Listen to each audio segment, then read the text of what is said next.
Hello student, welcome back to my channel maths Vidyapeeth. जैसा कि हमने लास्ट क्लास में देखा था कि हम जेई 2026 के सेशन 1 के जो पेपर्स आए थे हम उनको डिस्कस कर रहे थे, राइट। जो मैंने 21 जनवरी के शिफ्ट 1 और शिफ्ट 2 के दोनों पेपर मैंने डिस्कस करवा दिए। आज हम लोग देखने वाले हैं 22 जनवरी का शिफ्ट 1 का जो पेपर आया था जेई मेंस का, वो आज हम डिस्कस करने वाले हैं। सो पहला हम जो क्वेश्चन लेते हैं वो मैंने क्वेश्चन पिक किया है सेट रिलेशन का। अगर आप देखोगे यहाँ पर क्वेश्चन में था let R be the relation of set M. एक सेट एम दिया था जिसमें एलिमेंट्स हैं 16 एलिमेंट्स, 1 to 16 एलिमेंट्स, ठीक है। और रिलेशन कैसे दिया है, रिलेशन में ऑर्डर पेयर होना चाहिए एक्स कोमा वाई। उसमें रिलेशन क्या सेटिस्फाई कर रहा है, 4y is equal to 5x minus 3, मतलब इस रिलेशन को सेटिस्फाई करना चाहिए। इस कंडीशन को वो x और y के एलिमेंट सेटिस्फाई करने चाहिए। जनरली इस टाइप का जेई में क्वेश्चन आता रहता है। उन्होंने आपसे क्या बोला है कि आपको पहले निकालना है रिलेशन, उस रिलेशन में कितने नंबर ऑफ एलिमेंट हमें ऐड करने हैं जिससे वो रिलेशन क्या बन जाए, हमारा सिमेट्रिक बन जाए, राइट। तो पहले तो हम सोचते हैं कि रिलेशन कैसे निकालेंगे। रिलेशन निकालने के लिए आपको किस कंडीशन को देखना है, 4y is equal to 5x minus 3। हमारे पास x और y वो दोनों के दोनों कहाँ से उठाने, हमें सेट m से उठाने। वो इस कंडीशन को हमेशा सेटिस्फाई करना चाहिए, राइट। तो हमारा टास्क ये है।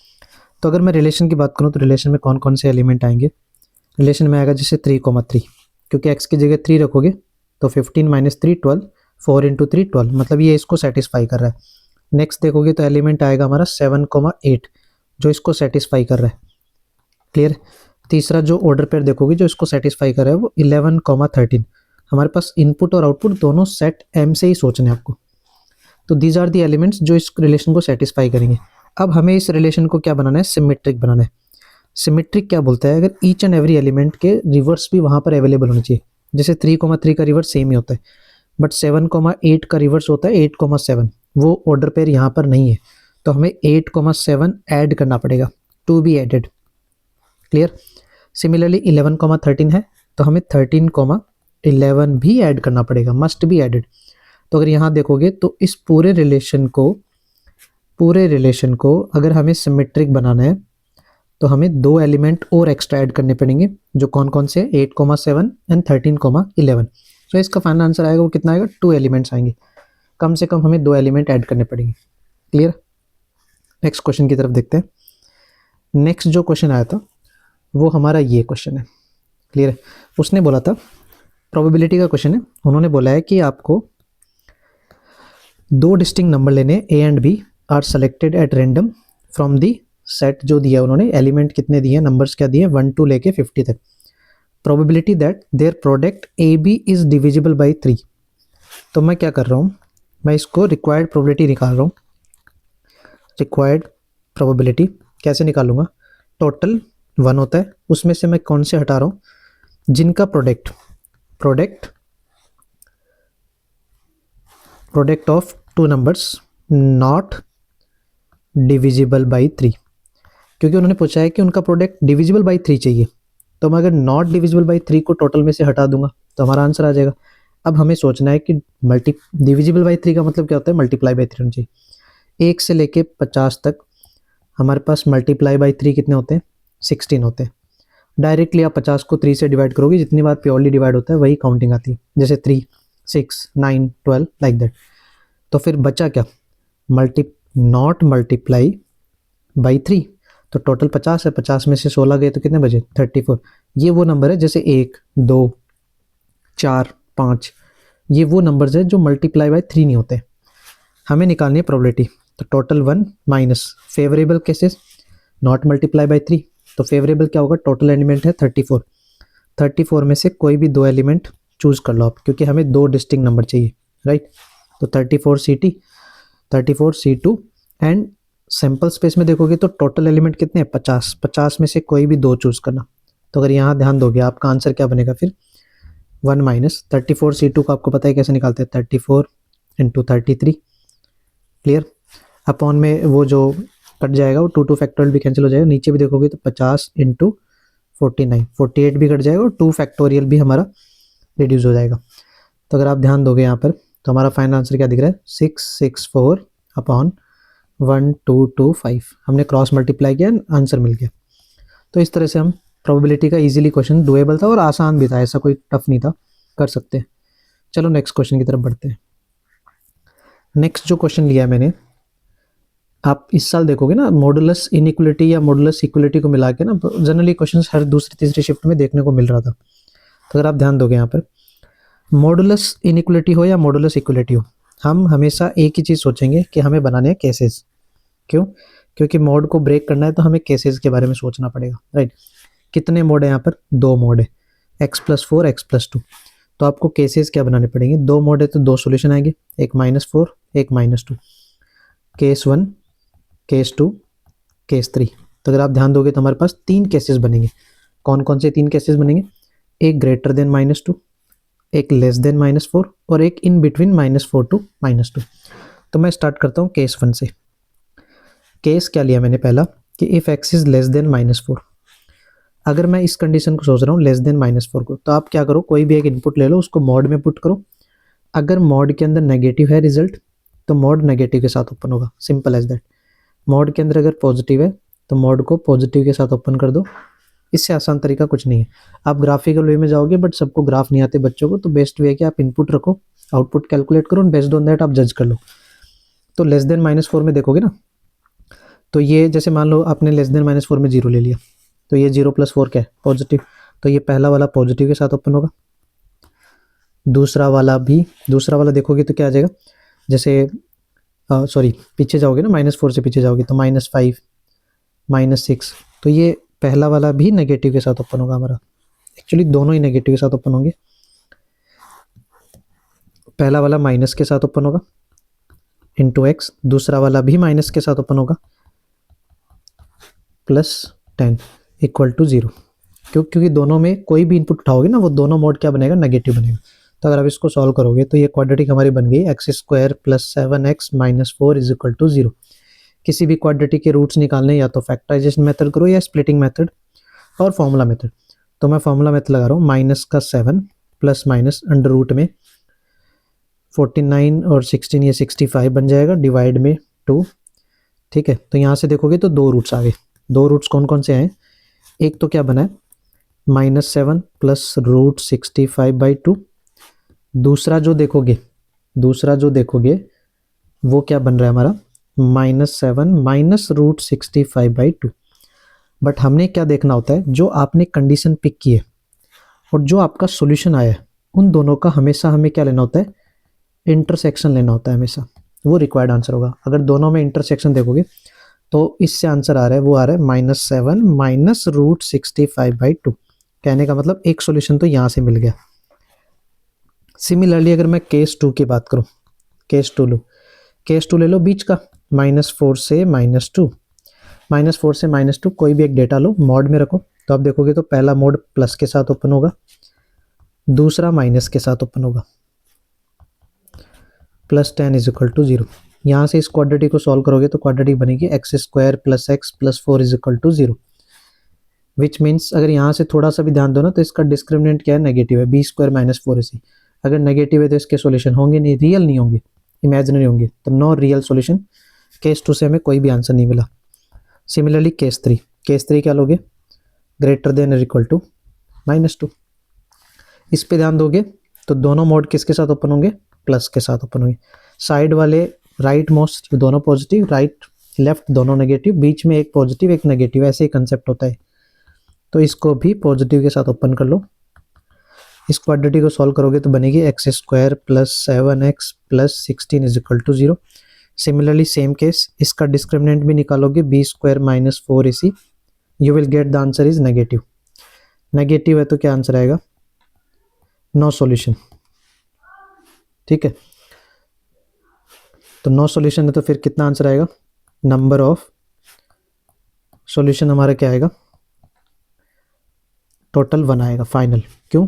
क्योंकि केस 1 से कोई आंसर नहीं था, केस 2 से कोई आंसर नहीं है, सॉरी केस 1 से हमारा एक आंसर था, यहाँ पर एक सॉल्यूशन था। केस 2 केस 3 से कोई भी आंसर नहीं आया, तो फाइनल आंसर जो आएगा वो कितना आएगा? 1 आएगा। क्लियर है? हम इजीली ना केसेस बना के सॉल्व कर सकते हैं, उसमें कोई प्रॉब्लम नहीं है।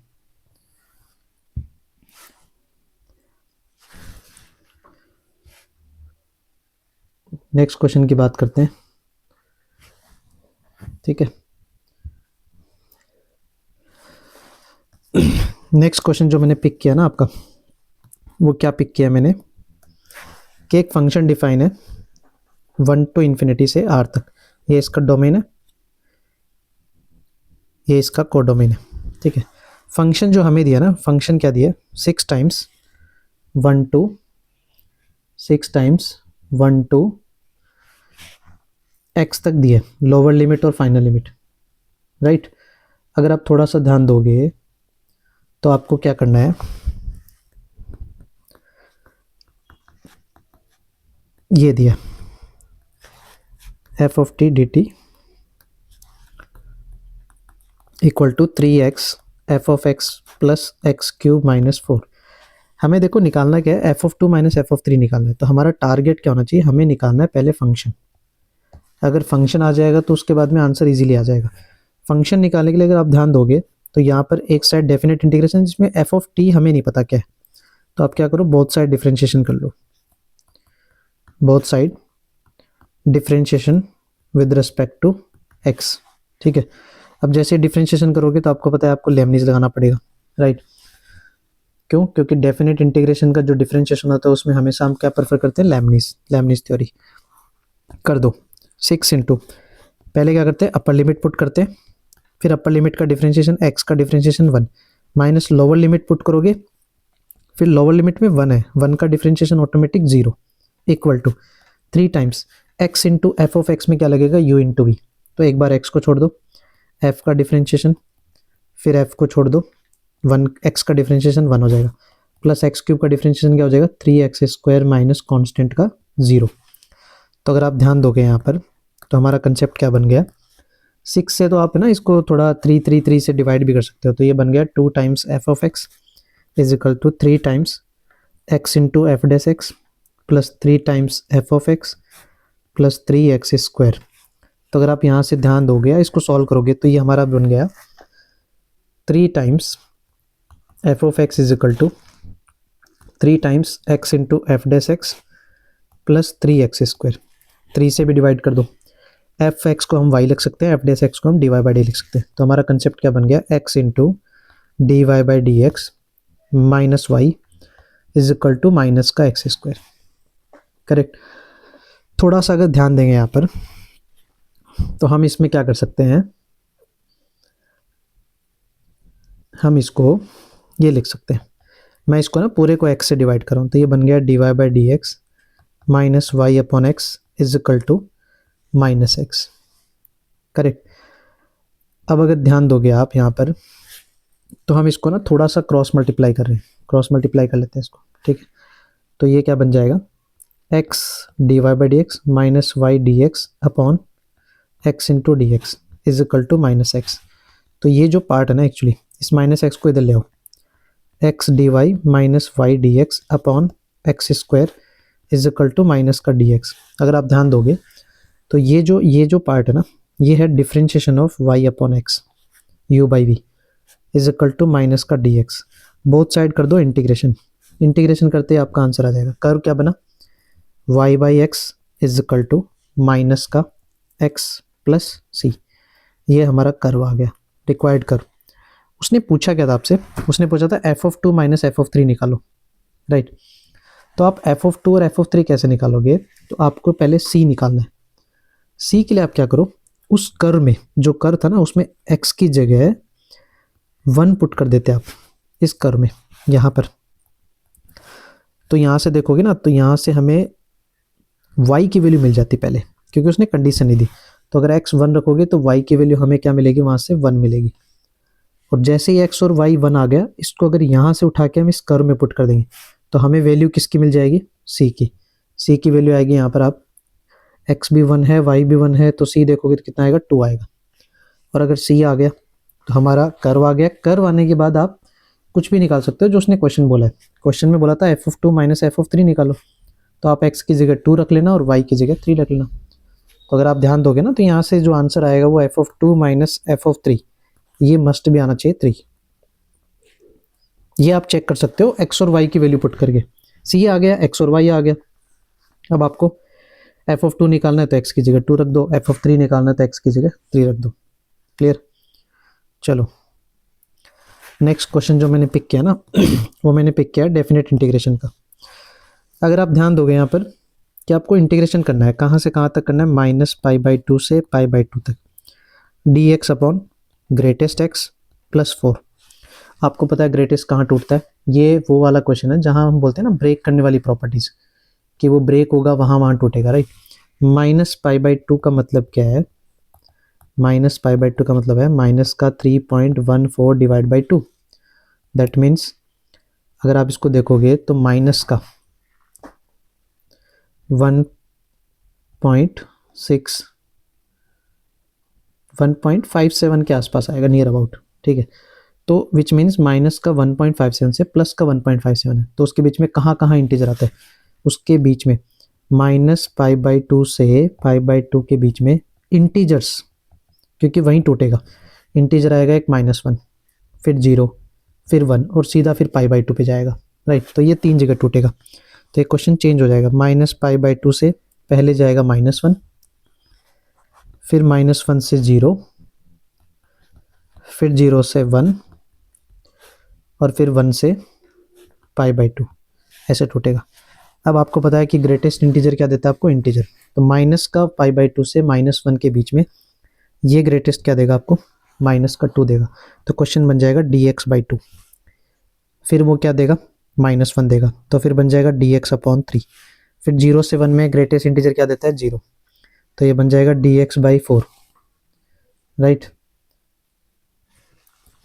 फिर आगे देखोगे तो 1 से π/2 में देखोगे तो क्या बन जाएगा, dx/4 + 1 5 बन जाएगा, क्योंकि 1 से π/2 में वो 1 देगा। अब अगर आप इन सब का इंटीग्रेशन करोगे तो आपको पता है dx का integration difference of the limit होता है, तो यहाँ आंसर आएगा 1/2 -1 + π/2 प्लस 1/3 1 प्लस 1/4 टाइम्स, ये भी 1 आएगा अपर माइनस लोअर। यहाँ देखोगे तो 1/5 टाइम्स अपर π/2 माइनस लोअर 1। तो इस पूरे को अगर कैलकुलेट करोगे तो ये बनेगा 7π/20 माइनस 7/60। तो अगर आप देखोगे तो अगर मैं 7/60 कॉमन भी लेता हूँ तो यहाँ से आंसर आ रहा है 3π - 1। ये आपका फाइनल आंसर था।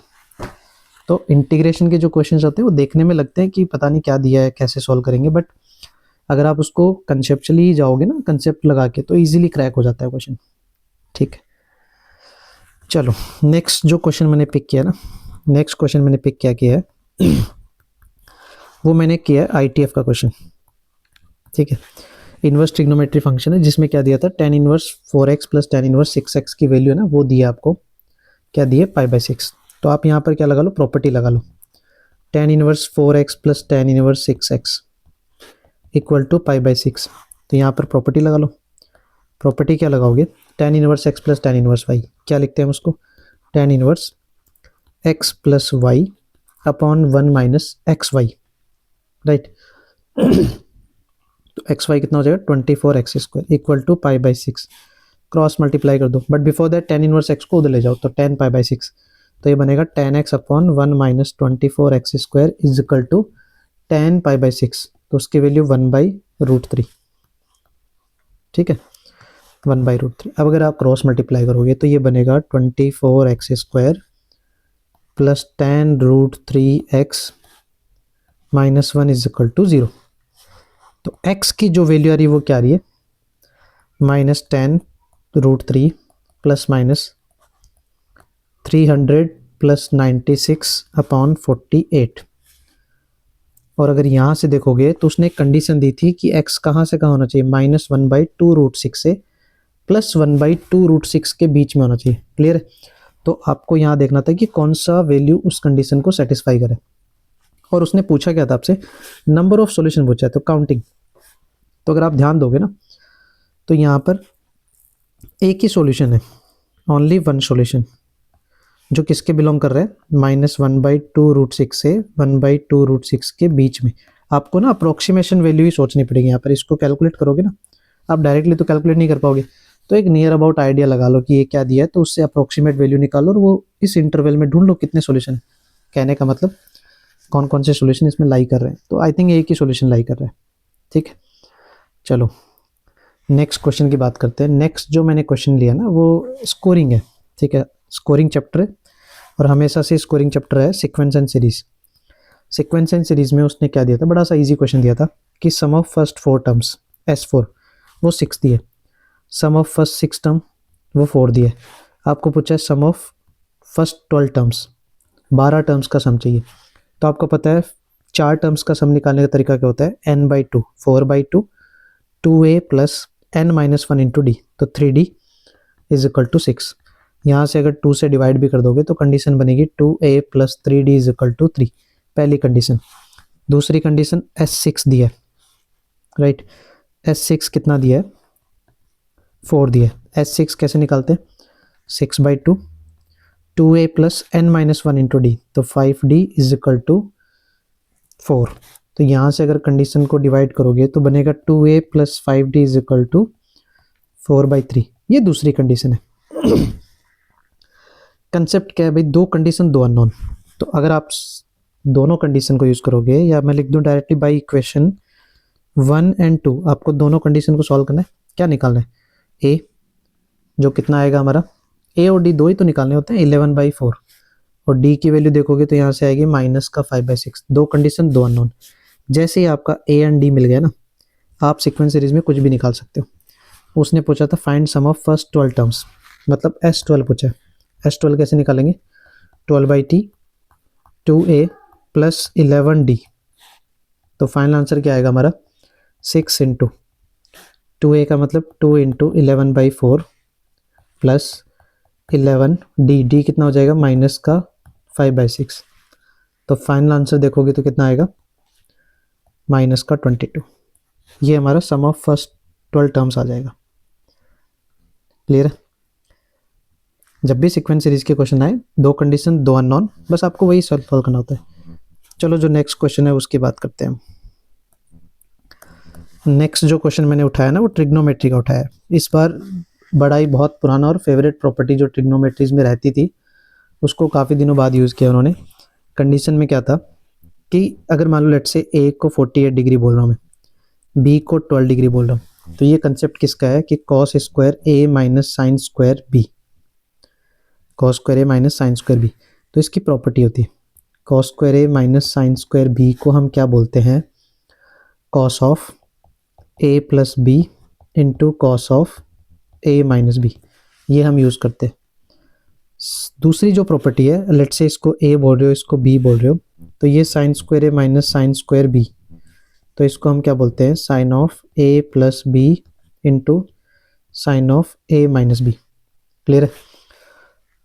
तो आपको बस ये प्रॉपर्टी दो याद रखनी थी और लगाना था। तो पहला क्या बनेगा cos of a plus b 48 plus 12 cos of a minus b 48 minus 12 divide by sine of a plus b 24 plus 6 sine of a minus b 24 minus 6। तो अगर आप ध्यान दोगे तो ये बन गया cos 60 cos 36 upon sine 30 and sine 18 degree. Cos 60 आपको पता है, साइन 30 आपको पता है, दोनों सेम होते हैं तो ये कट जाएंगे। तो बचेगा क्या आंसर, कॉस 36 अपॉन साइन 18। और जनरली आपको बताया जाता है कॉस 36 और साइन 18 की जो वैल्यू है बहुत ही इंपॉर्टेंट होती है, याद भी रखनी होती है। तो ये क्या बन जाएगा √5 + 1, ठीक है, यहाँ √5 + 1 अपॉन √5 + 1। तो अगर आप ध्यान दोगे तो ये बन गया √5 + 1 का स्क्वायर डिवाइड बाई 4। क्लियर है। थोड़ा सा a प्लस b का होल स्क्वायर लगाओगे ना तो ये आंसर क्या बन जाएगा आपका 5 + 1 + 2√5 डिवाइड बाई 4। आप इसको 5 + 1 को 6 लिख सकते हो, 2 कॉमन लोगे तो यहाँ से जो फाइनल आंसर दिख रहा है वो दिख रहा है 3 + √5/2। और उन्होंने इस क्वेश्चन का जो आंसर दिया ना वो क्या दिया है कि अल्फा प्लस बीटा √5/2 के इक्वल है। तो अगर आप यहाँ से कंपेयर करोगे तो अल्फा की वैल्यू 3 और बीटा की वैल्यू 1। पूछा क्या था उन्होंने, अल्फा प्लस बीटा, तो फाइनल आंसर क्या आ जाएगा हमारा 4। डुएबल था, बस एक प्रॉपर्टी लगानी थी आपको। प्रॉपर्टी भी कौन सी इंपॉर्टेंट है कि cos square a minus sine square b क्या होता है और sign square a minus sine square b क्या होता है। इन दोनों की प्रॉपर्टी यूज़ करके आप इजीली इस क्वेश्चन को क्रैक कर सकते हो। क्लियर? अब मैं आपको एक क्वेश्चन दे रहा हूँ, ये हर साल फेवरेट रहा है, डोमेन ऑफ फंक्शन। फंक्शन में मतलब ये क्वेश्चन तो पक्का 100% आता ही आता है, जेई का one of the favourite question है कि find the domain of some function. Some function में sine inverse as usual mostly आता ही आता है, लॉग एज एक्सपेक्टेड आता है। ठीक है, तो आपको इस क्वेश्चन का डोमेन निकालना है। डोमेन कैसे निकालोगे? जस्ट हिंट यही है कि आपको दोनों फंक्शन का सेपरेट सेपरेट डोमेन निकालना है। लेट्स से पहले वाले फंक्शन का डोमेन d1 एंड दूसरे वाले का डोमेन लेट्स से d2। तो आपको करना क्या है? d1 इंटरसेक्शन d2 निकालना है। ठीक है, जैसे दोनों का इंटरसेक्शन आएगा ये हमारा फाइनल आंसर आ जाएगा। डुएबल है, बस थोड़ी सी कैलकुलेशन है, इनइक्वालिटी आपकी स्ट्रांग होनी चाहिए and you will get the answer. ठीक है, अगर आप चैनल में नए हो तो आप चैनल को जरूर सब्सक्राइब कीजिए। ठीक है, मैं नेक्स्ट बहुत जल्दी आपके लिए 22 जनवरी शिफ्ट 2 का क्वेश्चन भी लेके आऊँगा और हम सारी शिफ्ट के ही क्वेश्चंस देखेंगे एंड मोस्ट रिपीटेड और मोस्ट इंपॉर्टेंट जो क्वेश्चन है मैं उन्हीं को डिस्कस कर रहा हूँ, ताकि तुम्हारे जेईई मेंस में ना बहुत अच्छा स्कोर इंप्रूव हो जाए या बहुत अच्छा स्कोर बन भी जाए। अगर किसी बच्चे का फर्स्ट अटेम्प्ट नहीं बना है तो मेक श्योर कि आप सेकेंड अटेम्प्ट में अच्छा इंप्रूव कर सकते हो। Thank you so much.